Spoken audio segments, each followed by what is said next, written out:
Hi everyone, welcome back to my channel. My name is Katie and today I'm going to do some K-pop unpopular, popular opinions, my opinions. I've been following K-pop for a very long time. Just to start off with, I've been following it since like 2010-ish with Girls' Generation. I've been following them since their song Oh, and just some backgrounds, yeah. So yeah, I've been in the community for a long time. I actually don't have any friends who listen to K-pop, so this is probably like my only outlet on what I think and things like that. I'm also not very like active in the communities. I just kind of pass by and see what everybody else is doing. I don't really put in my 2 cents on like Instagram posts or stay on Twitter. I don't even have a Twitter. So yeah, let's just jump in. I'm gonna probably say the most awful, horrible thing I can say to the K-pop community. I am not a fan of BTS or Blackpink.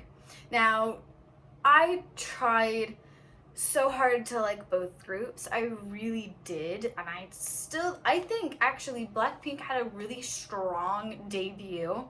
Just, you know, if you know anything about the K-pop industry, YG sucks. I don't really have anything against the members. It's not that I hate the members, it's just the style of music wasn't like my cup of tea, and that's fine. Same with BTS. Like, I remember them debuting and I watched all their stuff, I watched all their comebacks, and I do like a few of their songs, just not enough to call myself an ARMY or a Blink. And I'm very happy for their success. They deserve it. I'm not trying to take away from that. All the groups 100% deserve their success, just not my cup of tea. Let's see what else. I firmly stand by that 2016 is and will always be the best year for K-pop. I honestly, since 2016, nothing has hit the same way with me as it did. I mean, for starters, Lay was in EXO, Girls' Generation was still together, everybody was still alive. We still had Jonghyun and Hara from Kara, Sully, like everybody was still alive. We were still in the notion that everybody was happy.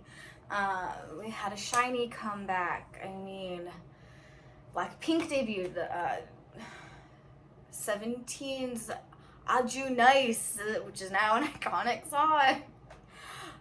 Just 2016 to me will always be the best year for K-pop. What else happened in 2016? Tiffany got her debut. Jessica had her debut. What else? Just so many things that it's just not it hasn't been the same. And it makes me a little sad. What else? Now, I want to talk about things about just the K-pop community in general, not necessarily just the idols of the companies. So this is just, and if you do some of these things, enlighten me so I can help understand maybe why you do some of these things. I also really don't like in the K-pop like fan community, I don't care for like the reaction videos. It was never something I was interested in, and seeing whether it's a K-pop fan reacting to like a new music video or somebody who's not a K-pop fan and reacting to this, to me it's just kind of, you know, a lazy style of video. I mean, you're just watching a music video and I'm watching your reaction. Me personally, I feel like I'm very unexpressive when I'm watching these music videos. I'm like, oh, this is cool, whatever. So kind of seeing people's reactions on the YouTube is like, oh my god, this is amazing, girl, what? To me it seems very fake and forced, because that's not how I watch music videos, at least. So I mean, if you like doing those, if you watch them, what kind of draws you to them? I also don't understand the fans that like bulk buy all the different versions of the CDs. I know there's so many options for like the photo cards and posters and all like the little goodies that come in the album, and then each album has different pictures. But in my head, you're paying all this money for different pictures because it's the same CD. I personally couldn't do it. I mean, if you do it, if you have the money for it, good for you. But if you like, I could not do that. That thought terrifies me of just spending like all this money for the same CD, but for different pictures. If that makes sense, like it just seems kind of weird to me. Again, if you have the money for it, go for it. Your money, you do whatever. I just kind of want to understand, like, again, what draws you to making that decision and buying all the different versions if it's all just the same CD but different pictures? Like, do you like having the pictures? Do you like going through them and looking through them? Or is it just for the aesthetic on looking of it on your shelf? Because I can't do that. Let's see, what else?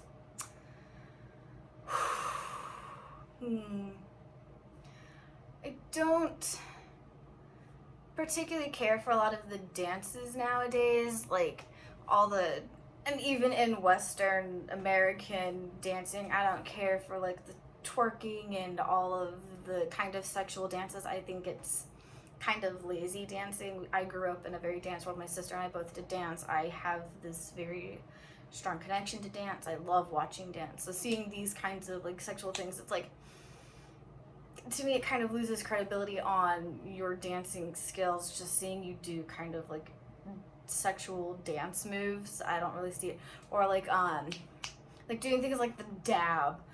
Like, it's not real dancing. I think it's very lazy kind of choreography. I think if you could have done something more innovative, that would have been better and definitely look a lot more cool as the person who's watching it. I don't really want to see you dab or do the whip and nay because I feel like we've kind of moved past that as a society, she says, hopefully.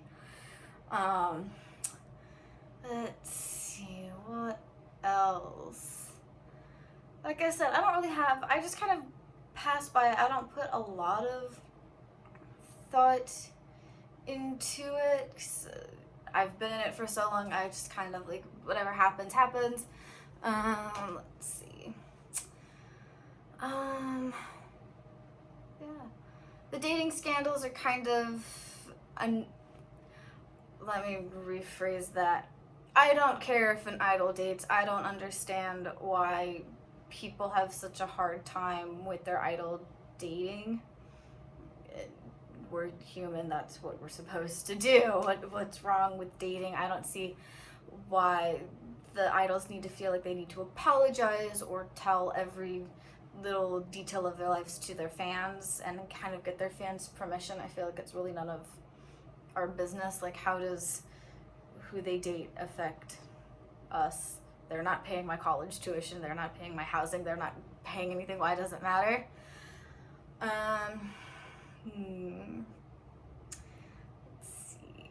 While I respect BTS and Blackpink, I don't care for the overzealous fans who say that they paved the way. I think that is very rude to all of the first and second generation idols, and especially since the internet has changed over time. Like with Boa, this is her 20th debut year. I mean, that is quite an accomplishment, and not many idols get to say that.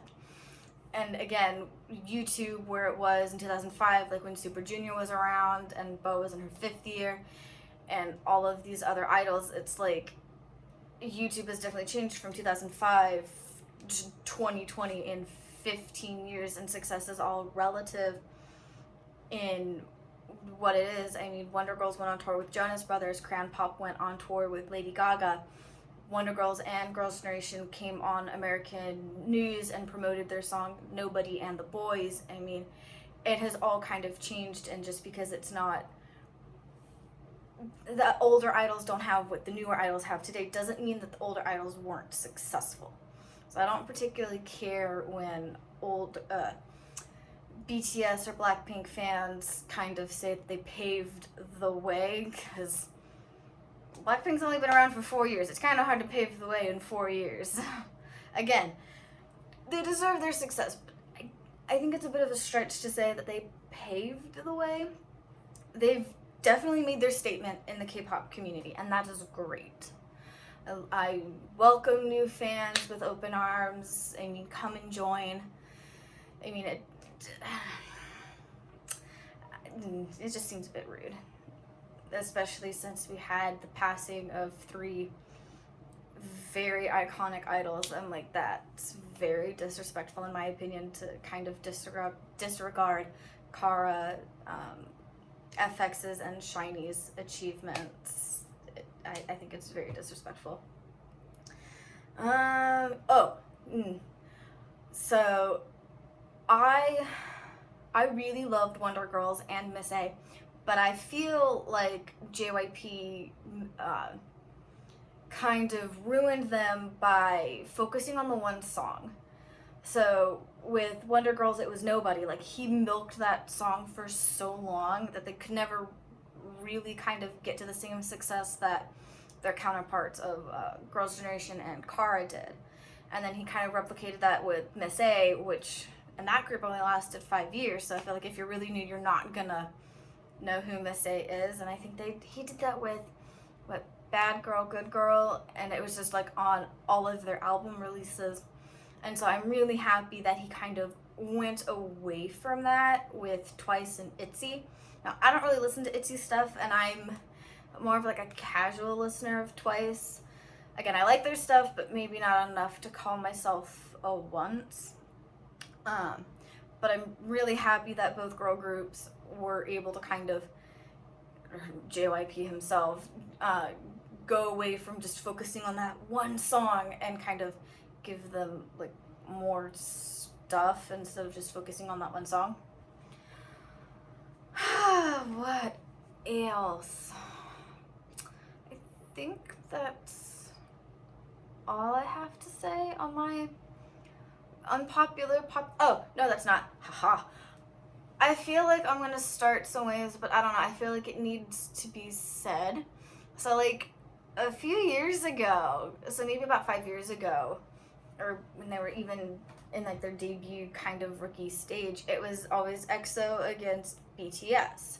And rightfully so, they're both good groups, they both work very hard, and they both deserve their success. But I am also a fan of 17. I also really like EXO. But 17 is known for being self-producing idols. Their dances are noted for being really in sync and extremely difficult. And I feel like if you look at EXO and BTS's stuff before 17, it was okay. It was fine. Overdose was really good as far as dance. Like if you know the beginning where the members are like on top of each other, like one's on the floor and the other standing on his feet, but not as kind of good as 17's. And then you see 17 debut in 2015, and then 2016 comes around, and both BTS and EXO, their dances are a lot sharper and they look a little bit more difficult than they had in the past. So I feel like 17 is kind of low-key underdog threat to both EXO and BTS. Otherwise, why would Big Hit Entertainment have a big stock in Pledis Entertainment if they didn't feel like it was a little bit of a threat? Because I mean, if you look at 17's dances, those dances are hard. They're not easy dances. That's what I think anyway. I think they are low-key a threat to BTS and EXO. But again, everybody deserves their success. Every idol has put in the time, effort, emotion into becoming an idol, going through all that training. I am not here to take away anybody's success. This is just an observation. And what else? Yeah. I think that's all I've got today for my opinions. Not very much. Again, I don't have a lot of friends. I actually don't have any friends at all that are interested in K-pop, that follow, that know who any of these people are, which is fine. But it's nice to talk about K-pop stuff to you guys. So those are all my opinions for today. If you agree, disagree, or have any other opinions, please leave a comment down below, and I will see you next week. Bye!